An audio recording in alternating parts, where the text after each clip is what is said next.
Who is ultimately in control of your thinking? I mean, who is in control of your thoughts? I think the argument can be made that we are in control of our thoughts, but then again, somebody will say something, and when they say it, it places a thought in my mind, and I can't unhear what I've heard. Or I will see something, and I can't unsee what I've seen. So whatever I saw put a thought in my mind. I can't control that. Or maybe I had an experience. I say maybe, I'm in my 70s. I've had over 70 years of experiences. So all of those things, I cannot unexperience those things. Once they're in my mind, they are in my mind. Now, I was thinking about this, how I was going to approach this presentation, and while I was thinking about it, this tiny little ant walked across my desk, and I just kind of flipped it out of the way. Now, the ant is still there somewhere. I don't know where it went. Hopefully, it went outside with the other ants. They have an anthill or whatever, a community, a hive mind of their own. That's where he belongs. Send him back to the ant hive mind. And that's what we need to do with those thoughts. Now, the ant is still there somewhere. I don't know, but I don't have to leave him walking around my table, because next thing you know, he'll be attracting other ants, and I'll have more ants that I know what to do with walking around my table. And okay, that's kind of a corny analogy, but it applies, because people in the hive mind, and even people who are autistic, we'll put thoughts in our mind. Maybe they do it intentionally, trying to hurt us. Maybe it's unintentional. They don't even know they're hurting us, or maybe they do and don't care. I don't know. It doesn't really matter. Those thoughts are there, but we do not, here's the key, we do not have to dwell on them. We can just kind of flip them out of the way and go on with a nice clean desktop, a nice clean slate, a nice clean thinking process. So principle number one is you can't unhear what you've heard. Or we could phrase that, you can't unsee what you've seen. And we could say you can't unexperience what you have experienced. So who is in control of your mind? Well, initially, whoever is saying something or whoever is doing something, or sometimes it's just nobody at all is infecting your mind with something harmful, negative, or something wonderful. Take a walk out in the woods, expose your eyes to the blue-green of the sky and, nature, the trees, the grass. That is so relaxing. That is so comforting. And that helps erase all of those hurtful. I'm trying not to use the word negative, because that is so passe. That's what the positive thinkers use all the time, But we're really not into that name it and claim it. We're talking about directing our thoughts and affecting our self-esteem and affecting our life direction by focusing our thoughts ourselves, by taking control of our thinking process, not denying reality, not being dismissive, but accepting the fact that we are exposed to those thoughts, but we don't have to dwell on them. We don't have to let the ant stay in our house, stay in our cupboard. Now, we dwell on, this is point number two, we dwell on, or I should say what we dwell on, we internalize. So if somebody says something that's hurtful and harmful, and I use the word if, like, oh, maybe it doesn't happen. Well, it does happen. That's part of life. And by the way, you're not alone. All of us have people who say things hurtful and harmful to us for whatever reason. But if we dwell on that, we internalize it. So that's point number two. What we dwell on, we internalize. Now, point number three is this. What we internalize, we become. So we allow other people to decide what we become when they put thoughts in our mind, and we dwell upon those thoughts. Now, if you are in a very controlled situation, circumstance, like, say, a school, maybe a workplace, or a concentration camp, is there a difference between that and government schools these days? I don't know. That's a big argument for someone else to take up. But they control your mind, and they don't want to give you an opportunity to free your mind. That's why dangerous cults don't want you connecting with the outside world. They want to change your name. They don't want you contacting your family. They don't want you having any friends or connections outside their community. Why? Because they want to, well, it's mind control. It's thought control. They want to control your minds. But, are you in a cult? Well, maybe you are the cult leader, and maybe you're a one-member cult, and you're hurting yourself.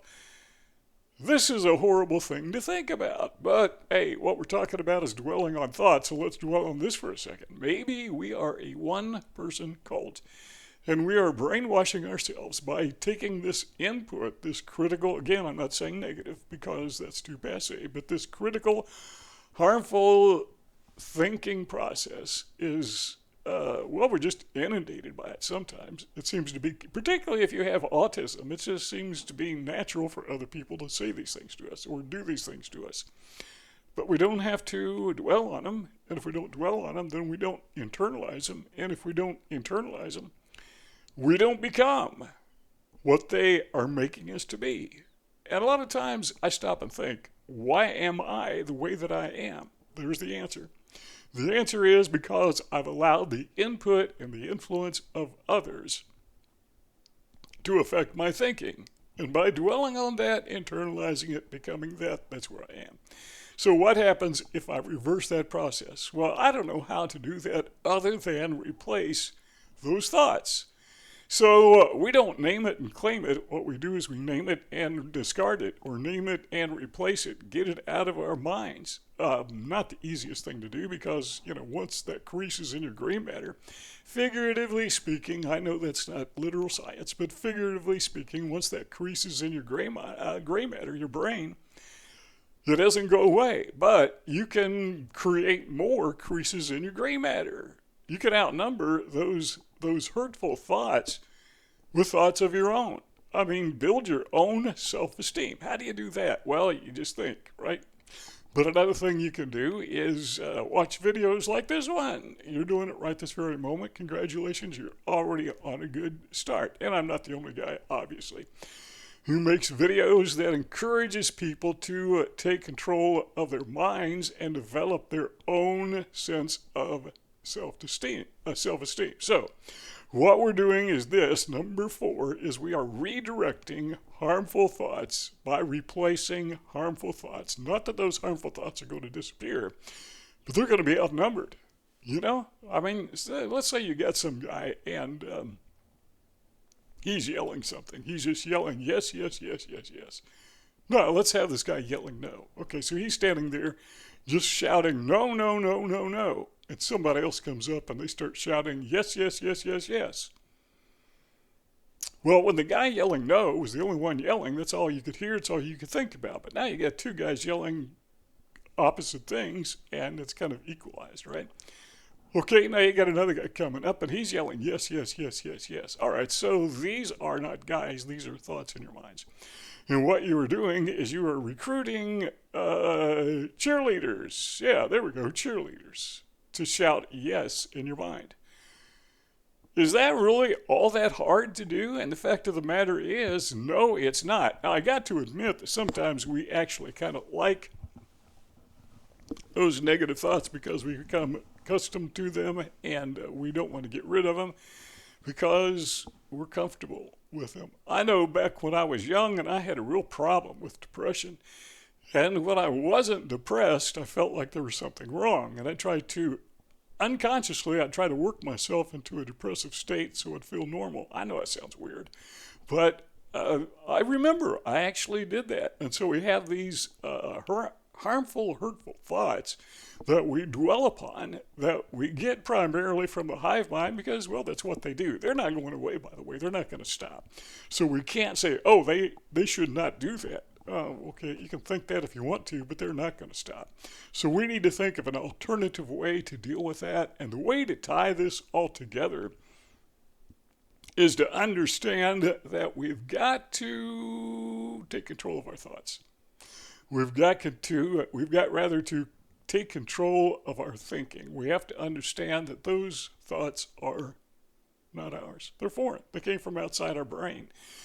We talked about this a dozen times, but if you were on a deserted island or alone in a jungle somewhere and you had no influence by any other human being, you would not think of yourself as you think of yourself right now if you have low self-esteem. And nearly every person I know of who has autism, who has Asperger syndrome, has a problem with self-esteem because that is what we have been inoculated with. It's as if somebody came up to us and gave us a shot full of harmful thinking. It's kind of like they poisoned us, only they didn't poison the food we eat. They poison the words that we hear with their words. And then they leave. And a lot of them, it's so natural, normal to them to do that. They don't remember doing it. They don't remember hurting you. I mean, some of them do. Some of them did it on purpose. But a lot of these people, that's just what they do all day long to everybody. You know, we talked about that a day or two ago, that, we can't really take this personal in that sense because they didn't necessarily select us. Now, some of them do, but primarily they do this to everybody. It's not that we're somehow special. Sometimes there's an exception, but typically they're just hurtful, harmful people. A lot of these people are psychopaths, they're narcissists, whatever. So let's not be dismissive of reality, but be dwelling on things that will make our future better than our past, and even make our present better than it was in the past. Now, sometimes I talk to people, and I've had this problem. I think everybody has this problem, not just people with autism, but I think everyone has this problem.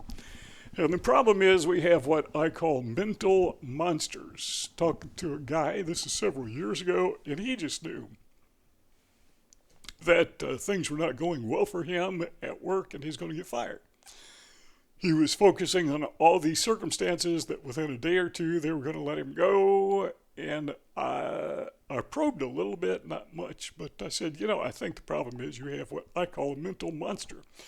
You're letting these thoughts get out of control in your mind. I mean, you're just making this stuff up, and it's your own mind. There's nobody getting ready to fire you. Now, sometimes they actually are, but a lot of times they're not. We create mental monsters in our mind by dwelling on things. We think people are trying to hurt us when they're not. Sometimes they are, but a lot of times they're not. So we need to be sure and careful that even those mental monsters, and by that I mean those thoughts, those critical thoughts, hurtful thoughts, negative thoughts that we let get bigger than they really should be. Those are mental monsters. And if we displace them, and again, don't deny reality. I'm not saying that. I mean, if you're getting ready to get fired, you want to know about it. But don't let them get out of hand because they become all-encompassing. They become the main driver of our thinking process. And keep in mind these thoughts. What we dwell on, we internalize, and what we internalize, we become. So let me ask you this. What are you dwelling on? What thoughts did you dwell on today? Are you dwelling on right this very minute? In the lower right-hand corner, there's a red circle. I think it's red. No, it's green or blue or whatever. If you click on that button, you can be a member of our family. You can subscribe to the channel. Upper left-hand corner, there's a rectangle. If you want to subscribe to, or if you want to rather continue watching our video library, click on that rectangle. And we will see you all next time.